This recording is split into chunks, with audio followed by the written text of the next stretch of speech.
नमस्कार. आज डबल महाराष्ट्र केसरी पैलवान हर्षवर्धन सदगीर यांच्या गावी आलो आपण. गावाचं नाव आहे काय गाव आहे? कुंभळणे.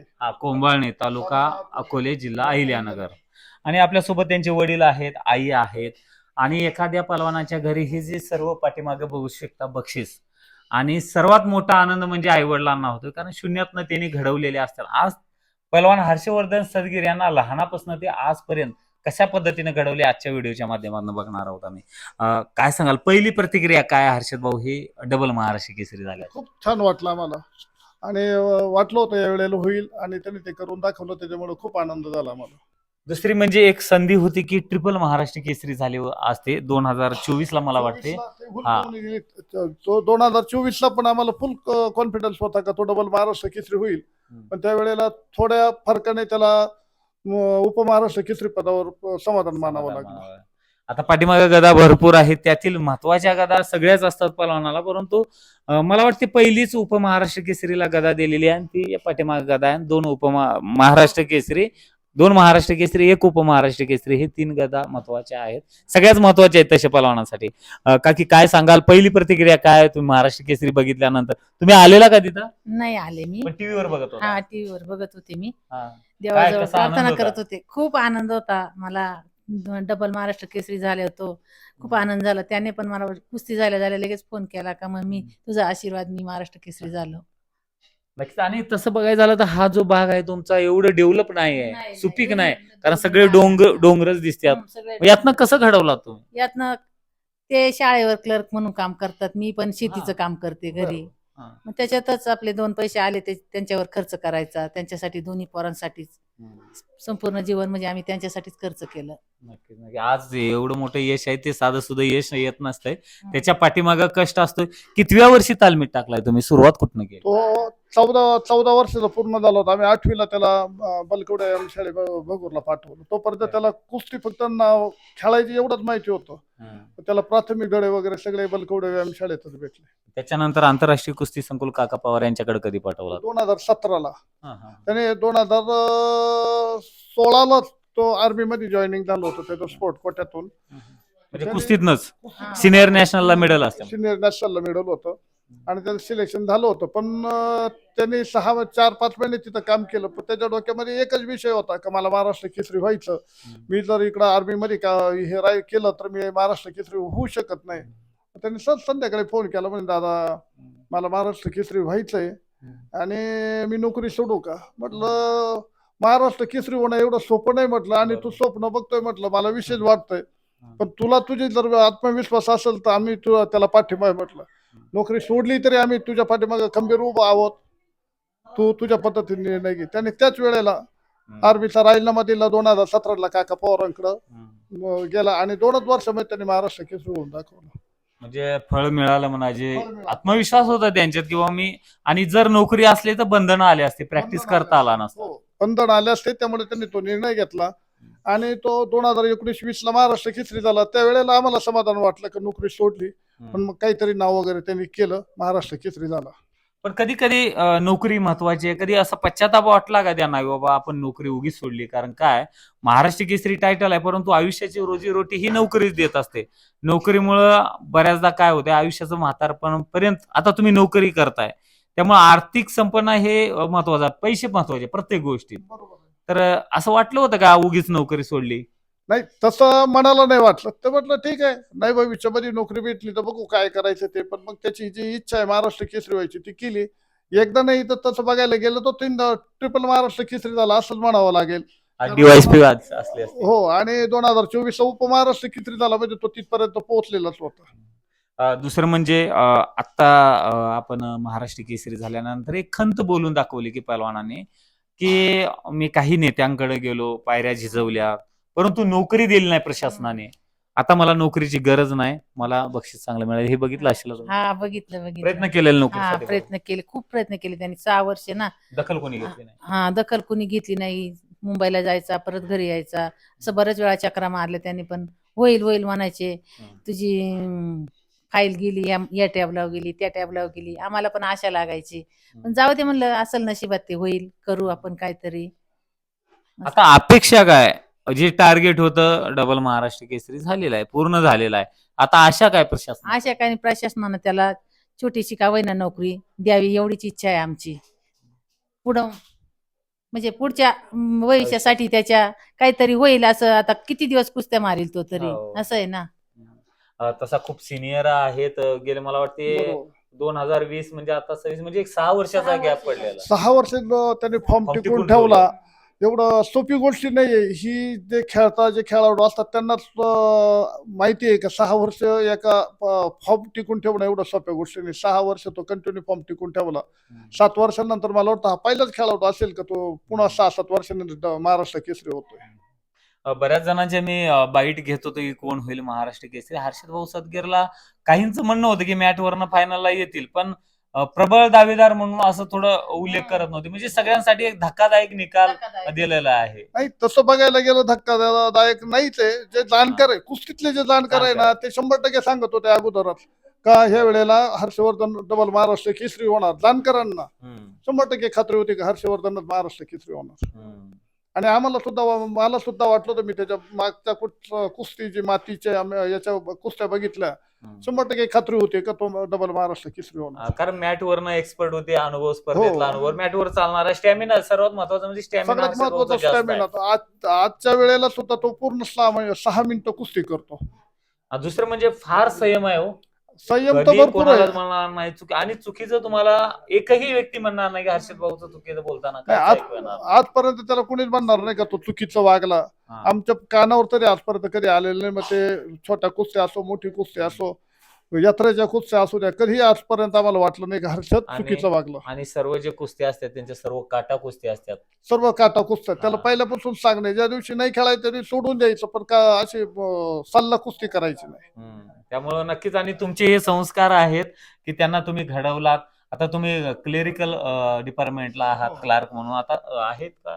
हो आहेत ना. अंबिका विद्यालय टाकरे. मी शाळेवर. तिथं शाळेवर काम करतो. हायस्कूल आहे आणि तुम्ही छोटंसं स्वतः ते. पहिलवान होताय काय? नाही मी नव्हतो पहिलवान. म्हणजे घराण्यात आमचे आणि कोण दुसरं पहिलवान? वडील होते. आमचे सासरे पैलवान होते. ते हर्षचे 4 मामा आहे ते चौघे पैलवान होते. चांगल्या पद्धतीचे पैलवान नक्कीच, होते. नक्की. आणि ते म्हणजे तुमचे भाऊ हा, माझे 4 माहेर शमशेरपूर. शमशेरपूर जवळच आहे घेत ना? हा, इथं 12 किलोमीटर. सगळे पहिलवान घरचे हा चांगली मोठी पहिलवान. हा, चांगली. मोठे पैलवान पण ते इकडं आपल्याकडं ते असे पुढं नाही खेळले. कुठं समजा हा. जिल्हा पातळी वगैरे हे नाही केलं त्यांनी कुस्त्या. पण इथं त्या वेळेला चांगले पैलवान होते ते. नक्कीच, नक्कीच. आणि दुसरे जे बंधू आहेत म्हणजे हर्षद भाऊ म्हणजे दुसरे चिरंजीव तुमचे स्टडी करतात. हा, युपीएससीचा अभ्यास करते. बरोबर. ते आणि ते पहिलवान नाही आहेत. नाही पहिलवान नाही. आता हर्षद भाऊ बद्दल सांगायचं झालं तर संपूर्ण महाराष्ट्रामध्ये त्यांच्याबद्दल आपुलकी आहे आणि नाव मिळवलेलं आहे. कारण की नम्रता काय असावी तर हर्षद भाऊ सदगीरकडनं शिकण्यासारखे. जे पलवानाची खरी संपत्ती असते की घरात आल्यानंतर आपल्याला बक्षीस बघितल्यानंतर समाधान मिळतोय, तो आज इथं आल्यानंतर बघितलं तुम्ही. याच्यापेक्षा जास्त त्यांना जोडीदारांनाच वाटून दिलंय गदा. किती एकूण गदा किती असेल आता प्रत्येक मित्राच्या घरी 2-3 गदा असे किती मित्र त्याचे प्रत्येकाच्या घरी. सर्वात जवळचा मित्र कोण? रमेश कुकडे, विजय सुरडे. हा, विजय सोरडे कायमच असतात सोबत. काय म्हणत बरोबर आणि असं. दुसरं म्हणजे ते पंकज पाटील एक. पंकज आहे. उचलताना शेवटचा क्षण बघितला असेल तुम्ही. मी व्हिडिओ बरेचसे केलेले हो, आहेत. हो. त्याला 8-9 लाख लोकांनी पण बघितलेलं आहे. तसे त्याचे मित्र सगळ्यात जास्त त्याला महाराष्ट्र केसरी व्हायला रमेश कुकडे असू द्या, विजय सुरडे असू द्या, बंटी शिंदे असू द्या, सचिन जाधव असू द्या, हे बरेच त्याचे मित्र हे ते भगूरला असं होते त्यावेळेला. काय तोपर्यंत स्वप्नच बघत होते आम्हाला नाही करता आलं तर हा तरी महाराष्ट्र केसरी आपण घडवायचाच. आणि त्यांचं ते स्वप्न साकार झालं. आजही रमेश कुकडेचे वडील तेवढेच तत्परतेने माझाच मुलगा आहे ते आज त्याच पद्धतीने समजतात का हर्षद माझाच मुलगा आहे. आणि 2019-20 ला जे महाराष्ट्र केसरी झाले तेवढं एवढी मीडिया नव्हती, चर्चा व्हायची नाही. पण आता जे आहे ते खूप चर्चा झालेली आहे, नाव खूप झालेलं आहे. खूप नाव झालेलं आहे. त्यावेळेला एवढे मीडिया नव्हते, हा. बक्षीस पण नव्हतं. इतके मोठे मोठे त्यावेळेला फक्त गदा मिळालेली हर्षदला 2020 ला. त्याच्यानंतर सगळे स्पर्धेमध्ये बक्षीस बी आपलातून द्यायला लागले. मोठमोठे बक्षीस फॉर्च्युनर रामकृष्णांना सातव साहेबांनी दिलेले आहे. खरोखर मी तर या व्हिडिओच्या माध्यमातून परत एकदा आभार व्यक्त करतो, धन्यवाद मानतो की रामकृष्णांना सातव पाटील यांनी. त्या साहेबांचा खूप खरंच आभार मानायला पाहिजे का एवढे मोठा खर्च करून पैलवानांना त्याची किंमत केली, कदर केली पैलवानांची, का बा एवढे मोठाले बक्षीस ठेवणं काय सोपं काम नाही. त्यांनी आता ते फॉर्च्युनर एक 50-60 लाखाची असेल हो, फॉर्च्युनर आणि 50 वरनं 5 लाख रुपये पण ते वरनं काहीतरी 5 लाख रुपये पण घ्यायला दिलेले. चांदीची गदा आहे वरनं. हा. म्हणजे एवढं मोठ्या समाधानी आहात प्रमाणात म्हणा. समाधान आहेत. समाधान तर मानावं. आता सगळ्यात महत्वाचं ती गदा महत्वाची, त्याच्यावर जास्त समाधान आहे. फॉर्च्युनर काय एक गोष्टी हा. येतात जातात या वेगळा भाग आहे, पण जी गदा कायमस्वरूपी आपल्या घरामध्ये राहणार आहे आज पिढ्यान पिढ्या.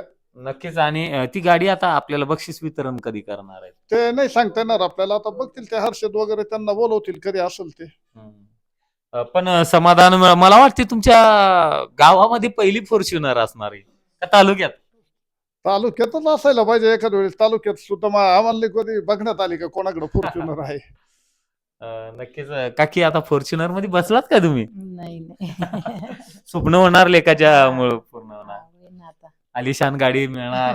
आणि सर्वात महत्वाची म्हणजे 2 महाराष्ट्र केसरीची गदा आहेत. पलवानासाठी गाड्यापेक्षा गदा महत्वाच्या असतात, परंतु आयोजकांनी दिलंय त्यांचं कौतुक आहे. त्यांचं काय कौतुक सांगा? करायला पाहिजे ना, त्यांचं ज्यांनी दिलं त्यांचं कौतुक करायला पाहिजे. रामकृष्णांना सातव साहेब नाव आहे त्यांचं, हा. वाघोलीचीच आहेत. हा. आणि खूप चांगली स्पर्धा घेतली. पब्लिक पण या स्पर्धेला भरपूर आली. आता तुम्ही बरीचशी अधिवेशनं बघितला असेल, कारण शेवटी हो. तुमचा मुलगा महाराष्ट्र केसरीला खेळतोय म्हणजे शेवटपर्यंत गेला असेल.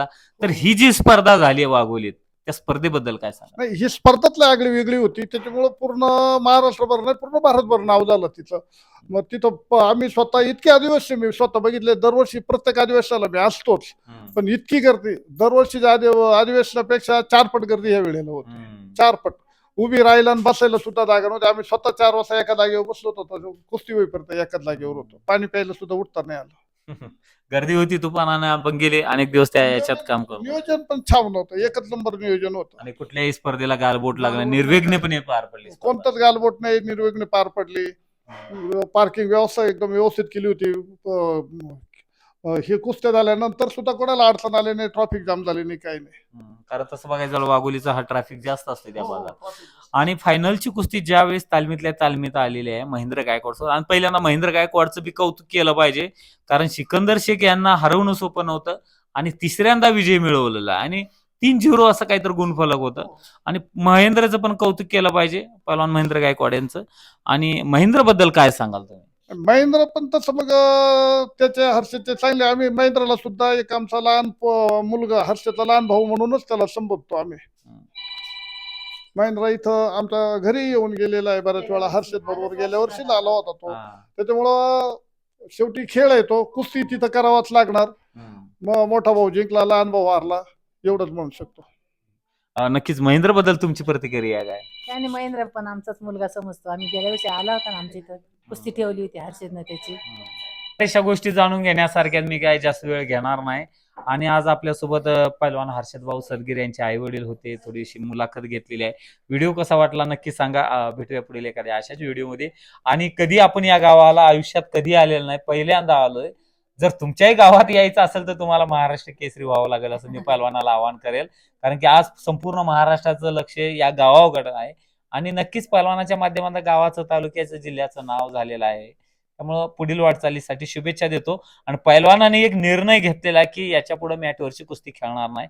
मी आशा करतो की पैलवानाने कुठेतरी महागारी घेऊन परत खेळावं आणि ट्रिपल महाराष्ट्र केसरी होऊन गावाला एक DYSP पद मिळावं अशी आशा करतोय. तुम्हाला काय वाटते? पैलवानाने मला वाटते घाई गडबडीत तो निर्णय घेतला असावा, भावनेच्या भरात. ती निर्णय बदलावा असं माझी इच्छा आहे. मला पण वाटतं निर्णय बदलावा, आणि माझी खात्री आहे की तो 100% निर्णय बदलल. भावनेच्या भरात, रागाच्या भरात तो घेतलेला निर्णय आहे. तर त्याच्यामुळं तेवढा पिरियड गेल्यानंतर तो आता त्याचा बी हे झालेलं आहे. संधी अजून सुद्धा संधी संधी आहे, परत आहे, महाराष्ट्र आहे, केसरी आहे. होऊ शकते. आणि 100% तो ट्रिपल महाराष्ट्र केसरी होणार. नक्कीच. काकी तुमचा आशा काय, तुमचं म्हणजे भावना काय? खेळावं. आमचं काही मत नाही तसं. खेळला तर आम्ही खेळू देऊ ना त्याला. खेळा तर चांगलीच गोष्ट आहे ना. 3 वेळा महाराष्ट्र केसरी झाला तर त्याच्या पण आयुष्याचं कल्याण होऊन जाईल. आता प्रशासनाने पण मी एक आशा करतो की हर्षद भाऊला एक चांगली नोकरी द्यावी. क्लास 1 पद असो, क्रीडा अधिकारी असो, हा. किंवा चांगलं पोस्टवर नोकरी द्यावी ही मी आशा करतोय. आणि पहलवान हर्षवर्धन सदगीर यांच्याकडनं अनेक अशा महाराष्ट्रातल्या पहलवानांनी प्रेरणा घेतली पाहिजे. बराचसा कार्य इंजुरीचा होता. एखादा म्हणतोय ना टॉर्चर केलं जातंय, खच्चीकरण केलं जातंय, की बाबा 6-7 वर्षात फॉर्म टिकत नाही, कुठे पहलवान होऊ शकतंय काय, परत महाराष्ट्र केसरी होऊ शकतंय. सर्वांना एक शिकवण आहे की हर्षद भाऊ सदगीरकडनं आदर्श घेण्यासारखे, की 7 वर्षानंतर सुद्धा फॉर्म टिकू शकतोय. आणि अशाच पद्धतीनं बऱ्याचशा पलवानांना मार्गदर्शन होत असतंय, प्रेरणा घेण्यासारखी आहे. तर या व्हिडिओच्या माध्यमातून आईवडिलांची मुलाखत घेतलेली आहे. व्हिडिओ कसा वाटला नक्की सांगा. भेटूया पुढील एखाद्या अशाच व्हिडिओमध्ये. धन्यवाद.